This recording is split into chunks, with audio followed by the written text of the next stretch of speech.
నమస్తే మిత్రులారా, నేను మీ శ్రీనివాస్ చౌహాన్ అడ్వకేట్. మిత్రులారా, ఈ బుక్ చట్టపరమైన సమస్యలకు పరిష్కారాలు అనే ఈ పుస్తకాన్ని మీకు అర్థమయ్యే భాషలో సంకలనం అనువాదం చేసింది మనమే. సో మిత్రులారా, ఈ పుస్తకంలో ఉన్నటువంటి ఒక ప్రశ్న ఏంటి అని అంటే, చెక్ బౌన్స్ కేసులో బ్యాంకు వారిని అంటే బ్యాంకు మేనేజర్ని సాక్ష్యంగా పిలవడానికి అవకాశం ఉంటుందా?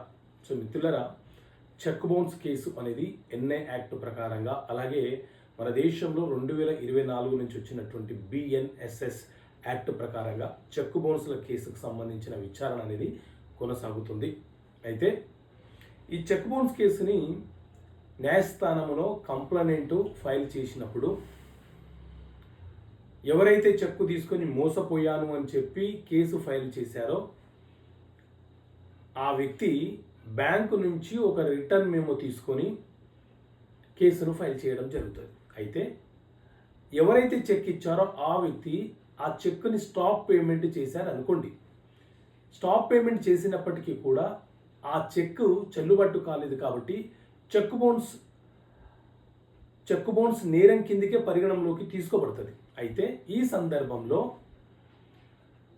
ఎప్పుడైతే స్టాప్ పేమెంట్ చేశానో దానికి గల కారణం ఏంటి, చెక్కు తీసుకునే వ్యక్తి నన్ను ఏ రకంగా మోసం చేశాడు, నేను స్టాప్ పేమెంట్ చేసే నాటికి నా బ్యాంకులో సరిపడ నిలవగలిగినటువంటి అమౌంట్ ఉన్నది, డిపాజిట్ కలిగి ఉన్నాను అని చెప్పి ప్రూవ్ చేసుకునే బాధ్యత అక్యూజ్డ్ మీద ఉంటుంది.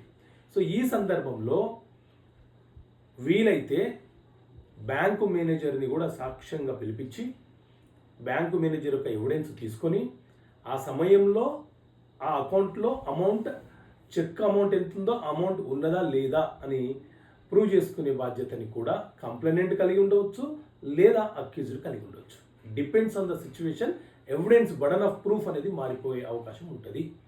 సో కొన్ని క్లిష్టమైనటువంటి సందర్భాలలో బ్యాంక్ మేనేజర్ని కూడా సాక్ష్యంగా పిలిపించి ఈ కేసుల యొక్క ట్రయల్ని కొనసాగించవచ్చు.